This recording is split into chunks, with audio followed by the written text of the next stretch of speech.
Avez-vous déjà remarqué ceci? Certaines personnes brillent de mille feux dès leur plus jeune âge, sont sous les feux de la rampe, puis s'effacent peu à peu.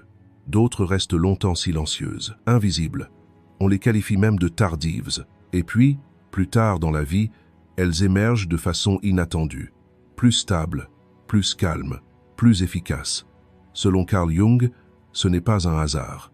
C'est le destin des personnalités les plus rares.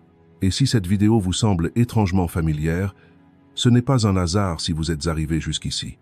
La société glorifie la réussite précoce. Elle encense ceux qui brillent jeunes, ceux qui réussissent rapidement, ceux qui attirent l'attention en un rien de temps. Avoir réussi tôt dans la vie est souvent présenté comme un critère de réussite. Dans cette optique, ceux qui restent silencieux, ceux qui émergent tardivement, ceux qui mettent du temps à trouver leur voie, passent inaperçus. On les considère même souvent comme en retard, mais cette évaluation reste superficielle, car un autre système est à l'œuvre en profondeur, et ce système n'opère pas au même rythme pour tous. Alors que certaines personnes s'épanouissent dès leur plus jeune âge, d'autres restent longtemps dans l'ombre. Cette invisibilité, contrairement à une idée répandue, n'est pas un défaut, mais souvent une étape préparatoire. Les individus qui s'épanouissent tardivement ont souvent du mal à trouver leur place dans la vie durant leur jeunesse. Ils peinent à se conformer aux normes et à se forger une identité claire. Ils tardent à se fixer des objectifs précis.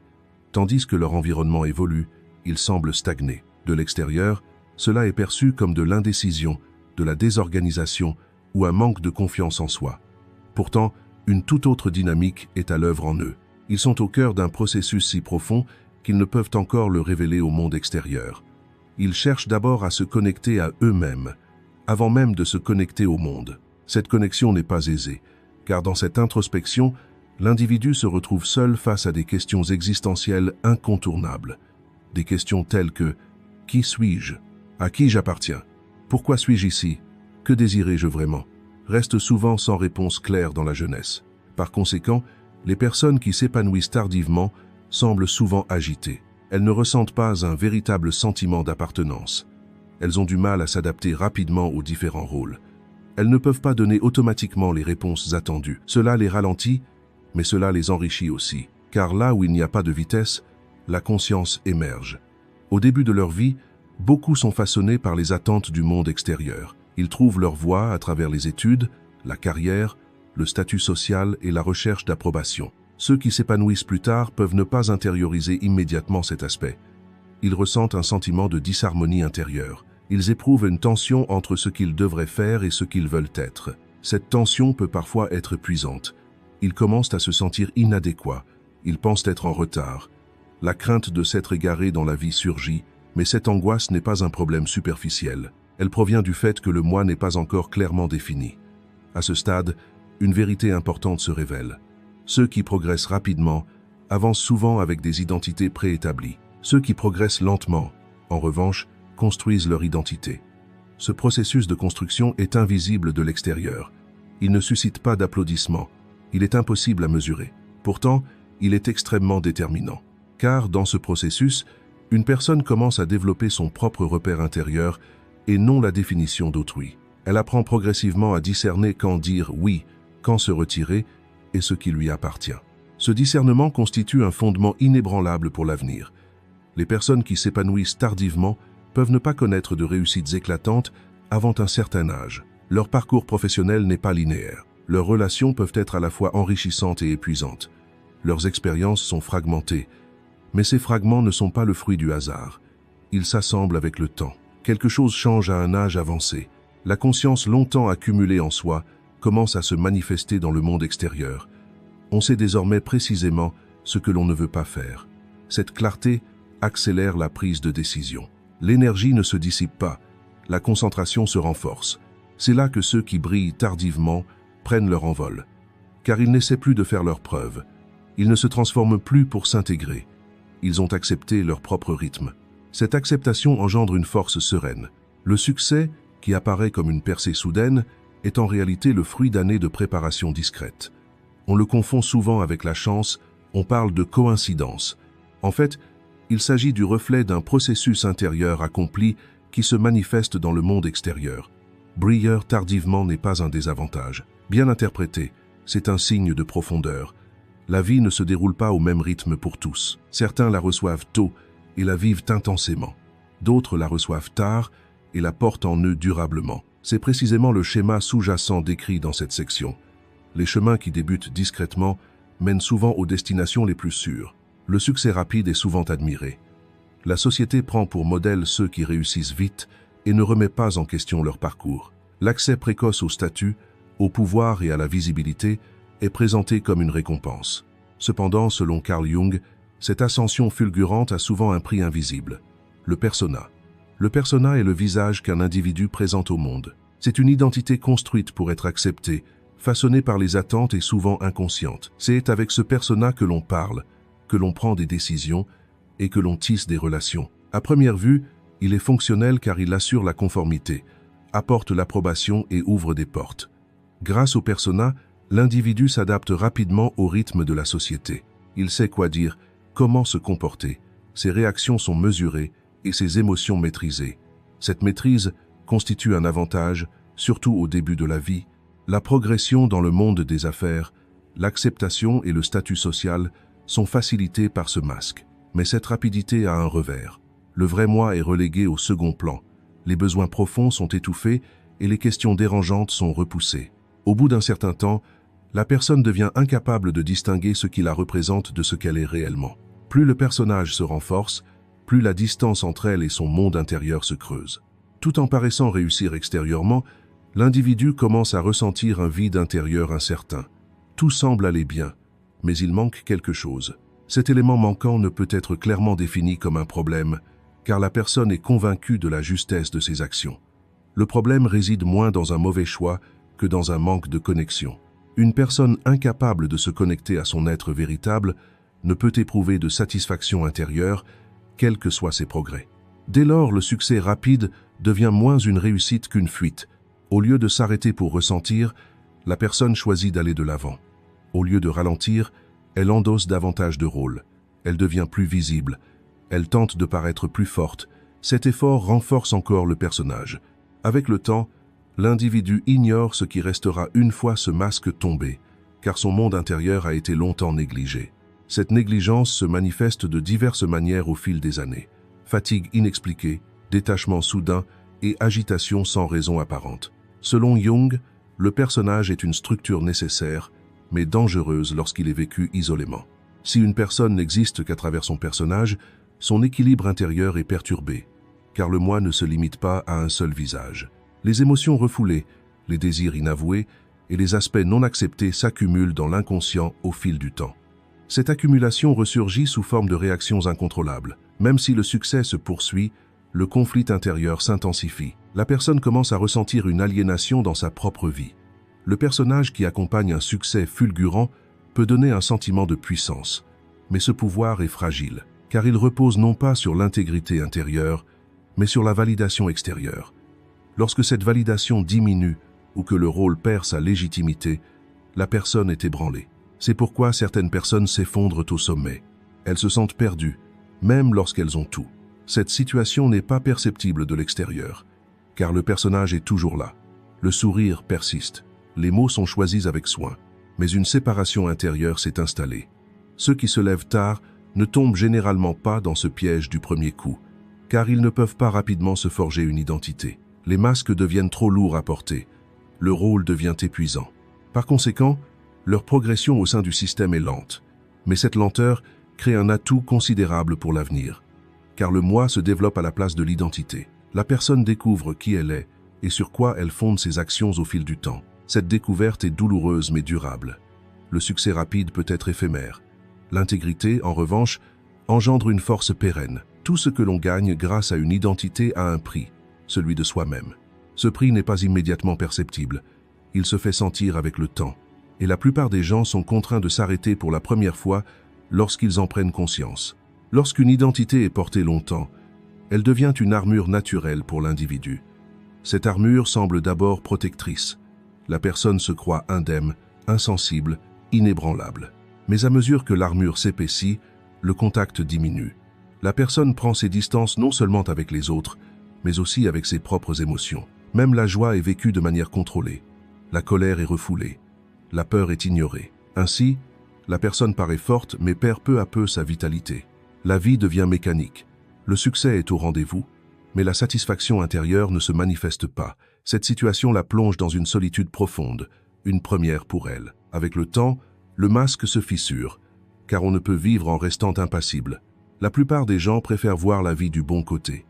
Ils privilégient leurs forces, leurs traits de caractère reconnus et les émotions appréciées lorsqu'elles sont exprimées. Leurs faiblesses sont rapidement dissimulées. Des sentiments comme la jalousie, la colère, la culpabilité, la peur et le sentiment d'inutilité sont ignorés. On n'en parle pas, on les refoule, on les laisse tomber dans l'oubli, mais rien de ce qui est refoulé ne disparaît. Cela devient seulement invisible. C'est précisément ce que Jung appelait l'ombre. Tout ce que l'esprit conscient n'accepte pas, tout ce que le moi refuse de reconnaître, s'accumule dans cette zone. Le contact avec l'ombre est menaçant pour la plupart des gens, car il ébranle le récit qu'ils se sont construits sur eux-mêmes. On veut se voir comme une personne bonne, rationnelle et maîtresse de soi. L'ombre, cependant, perturbe cette image. Elle murmure qu'il y a autre chose à l'intérieur. Des désirs refoulés, une colère inexprimée, des blessures d'enfance qui cherchent à remonter à la surface. C'est pourquoi la plupart des gens évitent cette zone. Ils s'activent, ils se concentrent sur le monde extérieur, ils travaillent plus dur, ils parlent davantage, ils tentent de tout contrôler. Mais l'ombre est patiente. Elle attend son heure. À ce stade, des personnalités rares se distinguent. Elles ne peuvent échapper à l'ombre, car leur monde intérieur est plus perméable. Elles ont du mal à refouler leurs sentiments et ressentent clairement leur malaise dans leur corps, leurs relations et leurs pensées. C'est pourquoi elles traversent d'intenses crises intérieures à certaines périodes de leur vie. La perte de sens, la désorientation et le sentiment de solitude s'accentuent. La personne a l'impression de se dissoudre. Lorsque l'ombre n'est pas acceptée, elle gouverne depuis l'inconscient. La personne ne comprend pas pourquoi elle répète les mêmes types de relations, ni pourquoi elle s'engage dans les mêmes conflits. Ces réactions deviennent automatiques. L'illusion de contrôle s'accroît. La personne a l'impression de se maîtriser, mais en réalité, elle est entraînée par les parts d'elle-même qu'elle a refoulées. Le contact avec l'ombre, cependant, brise cette automatisation. La personne s'arrête, observe et, avant de réagir, tente de comprendre ce qui se passe. Cette pause marque le début de la prise de conscience.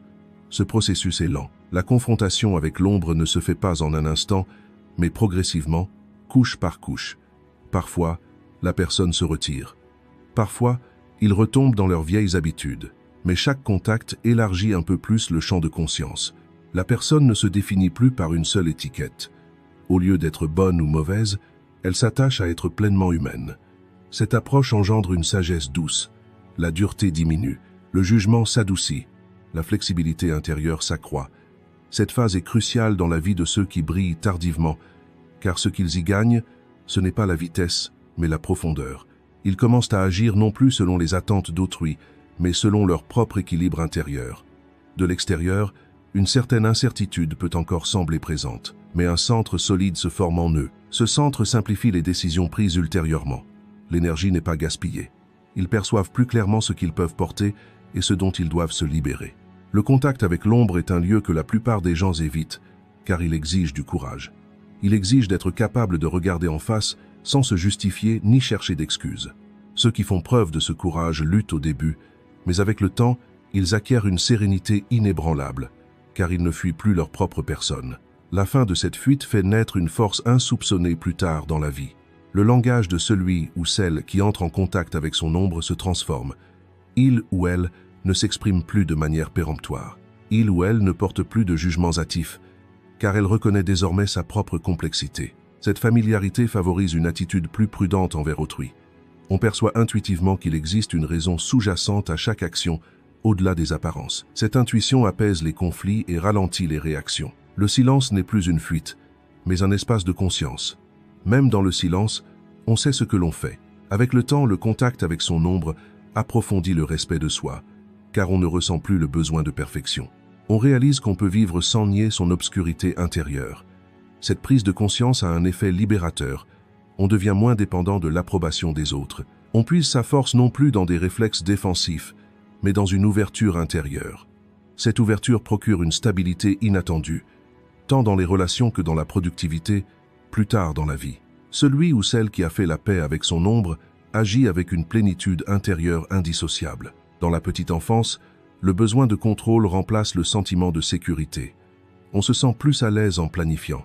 On se calme en anticipant les événements. On a envie de croire que tout a une conséquence, une cause et un effet. Cette croyance étouffe l'anxiété engendrée par l'incertitude. Surtout durant la petite enfance, le contrôle est assimilé à la force. Prendre les bonnes décisions, calculer les risques, maîtriser ses émotions et être préparé à toute éventualité sont présentés comme des vertus. Cette approche est fonctionnelle jusqu'à un certain point, mais avec le temps, la nature du contrôle change. Au lieu d'apporter la sécurité, il devient une contrainte.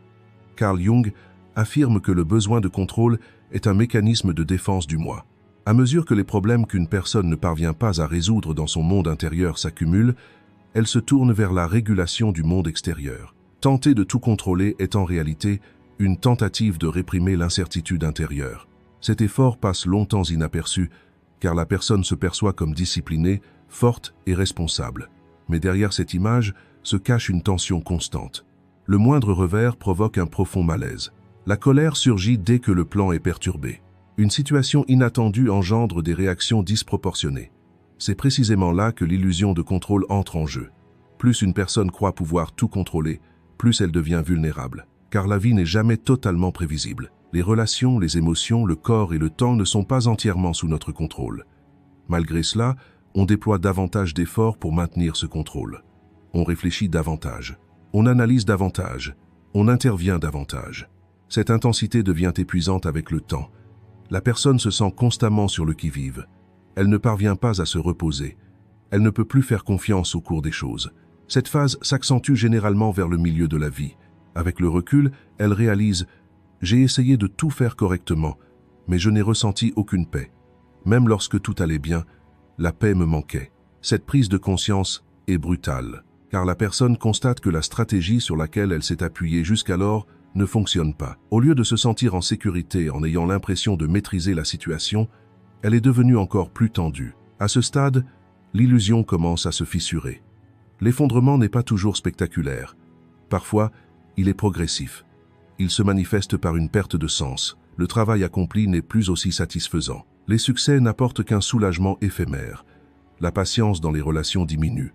La personne ressent constamment le besoin de se justifier, d'avoir raison ou de rectifier la situation. Cet état de nécessité révèle le coût du contrôle. Car la personne ne vit plus. Elle tente de contrôler sa vie. Rares sont les personnalités qui s'arrêtent à ce stade, car leur monde intérieur ne peut supporter longtemps cette tension. Elles vivent un conflit entre le besoin de contrôle et leur intuition. Ce conflit les ralentit. Le désir de planifier diminue. Le contact avec l'incertitude s'accroît. Au départ, cette situation est déstabilisante.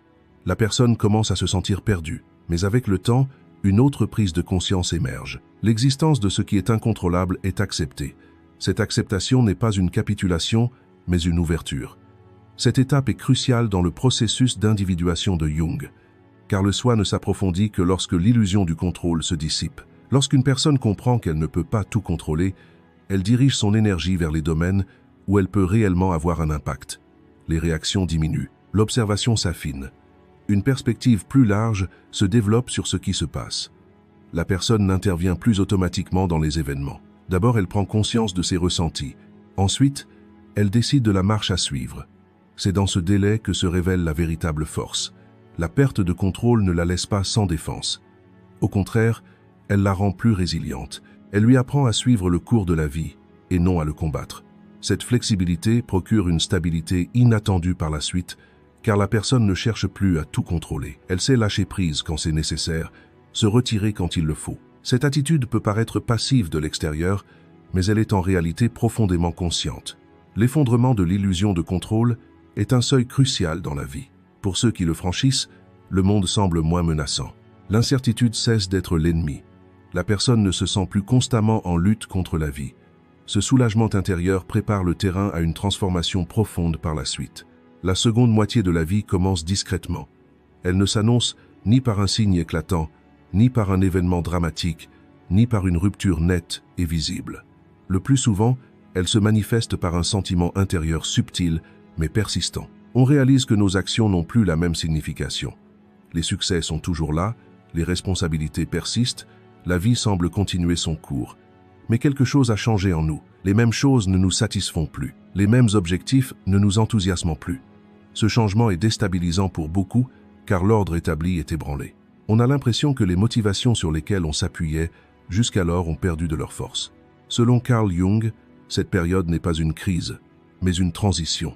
La première moitié de la vie est consacrée à trouver sa place dans le monde. La construction de l'identité, l'autonomie, la création d'une structure sont primordiales. La seconde moitié vise à donner du sens à cette structure. On ne ressent plus le besoin de prouver qui l'on est. On cherche plutôt à se comprendre. Ce changement peut être perçu comme une perte de pouvoir, car le rythme ralentit. Le désir de compétition s'estompe. Le besoin de se mettre en avant s'estompe. Mais c'est précisément à ce moment que le véritable pouvoir commence à émerger. Le véritable pouvoir ne consiste plus à exercer de pression. Contrôler, diriger ou intervenir constamment ne devient plus nécessaire. On reconnaît ses propres limites. On perçoit plus clairement où s'arrêter, ce que l'on peut porter et ce que l'on doit lâcher prise. Cette clarté simplifie les décisions. L'énergie ne se disperse pas. La vie devient moins compliquée. Tandis que l'activité dans le monde extérieur diminue, l'équilibre dans le monde intérieur augmente. Cet équilibre donne du sens à l'existence. Dans la seconde moitié de la vie, le pouvoir ne s'exprime pas bruyamment. Il n'éprouve plus le besoin de faire ses preuves. Lorsqu'une personne entre dans une pièce, elle ne se fait pas immédiatement remarquer, mais sa présence est ressentie, car elle n'est plus réactive.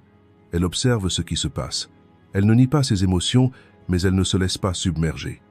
Cette attitude crée un climat de confiance chez son entourage. La personne influence sans chercher à diriger. Elle persuade sans contraindre. Cette influence est naturelle. Cela découle d'une cohérence intérieure. Durant cette période, beaucoup commencent à considérer leur passé sous un angle différent. Les expériences qui semblaient autrefois des erreurs prennent sens. Les retards, les hésitations, les périodes de flottement ne sont plus perçues comme des échecs, mais comme des étapes contribuant à l'équilibre actuel. Cette perspective atténue les regrets. Une plus grande bienveillance envers soi-même se développe. On ne ressent plus le besoin de justifier son histoire, car on est désormais en paix avec elle. Pour de rares individus, la seconde moitié de la vie est particulièrement cruciale, car ils y parviennent avec une profonde préparation intérieure. Les désaccords, les questionnements et les périodes de solitude vécues dans la jeunesse forment ici un tout cohérent. On ne se précipite plus, on ne force plus les choses. On a accepté son propre rythme. Cette acceptation engendre un calme profond, la forme de force la plus recherchée, mais aussi la plus rare. La notion de réussite évolue également à ce stade. Elle ne se mesure plus uniquement au résultat. Le processus devient primordial. L'harmonie et l'authenticité du travail accompli deviennent les facteurs déterminants. Ainsi, certaines personnes changent de cap durant cette période de leur vie. Elles choisissent une voie plus simple. Elles produisent moins, mais un travail plus significatif. De l'extérieur, ces choix peuvent être perçus comme un recul.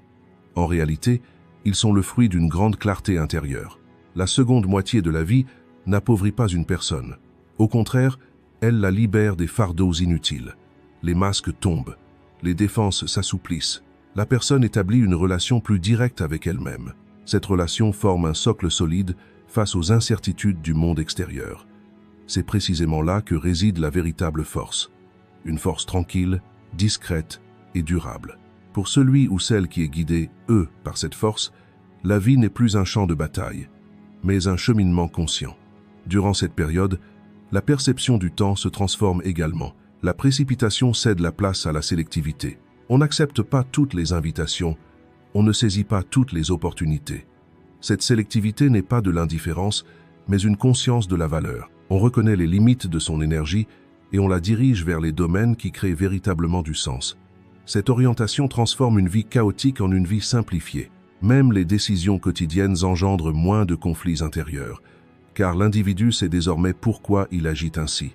Cette prise de conscience donne naissance à une autorité intérieure. Le signe le plus évident du véritable pouvoir est l'absence de conflit intérieur. À un certain moment de la vie, on se retourne sur son passé et on se confronte à une pensée qui nous a longtemps tourmentés, le sentiment d'être en retard. On se demande pourquoi on est arrivé après ceux qui avaient déjà atteint leur but. On observe l'ordre établi et les réussites de ceux de son âge et on perçoit son propre parcours comme inachevé. Cette comparaison nous habite pendant des années, telle une pression silencieuse. Mais à l'approche du sommet, cette pensée perd son sens, car la perspective change radicalement.